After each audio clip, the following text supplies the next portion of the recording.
পাকিস্তানের বিখ্যাত কিমা খিচুড়ি। আসেন আজকে কিমা খিচুড়ি রান্না করি। তো খিচুড়ি রান্না করার জন্য আমার রেসিপি হলো সবচেয়ে সহজ রেসিপি। যা ঘরে যা আছে সেসব উপকরণ দিয়ে রেসিপিটা হয়ে যায়। তো ১ম এ আমি তেল কড়াই পাতিলে তেল গরম করে নিলাম। তেল গরম করার পরে তারপরে একটু পেঁয়াজ কুচি দিলাম। পেঁয়াজ কুচি দেওয়ার পরে এই যে পেঁয়াজ বাটা, আদা রসুন বাটা এগুলো একসাথে দিয়ে ভালো করে মিক্সড করে নিলাম। ১ম এ আবার একটু তেজপাতা দিয়ে নিয়েছিলাম।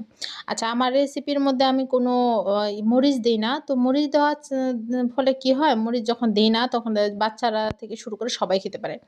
তো তারপরে আমি একটু হলুদের গুঁড়া, ধনিয়ার গুঁড়া, তারপর গরম মসলার গুঁড়া একসাথে দিয়ে ভালো করে মিক্সড করে তারপরে যে কিমাগুলো দিয়ে নিলাম। কিমাগুলো যখন একটু ভুনা বা একটু কষানো হয়ে গেছে তারপর আমি যে ডালটা নিয়ে নিলাম। তারপর ডাল যখন আরেকটু পানি দিয়ে ভালো করে কষিয়ে নিলাম। কষিয়ে নেওয়ার পরে একটু ঢেকে দিলাম যেন ভালো করে কষা হয়। তারপরে যে পোলাও চালগুলা দিয়ে দিলাম। আজকে আমি ০.৫ কেজি চালের কিমা খিচুড়ি রান্না করতেছি।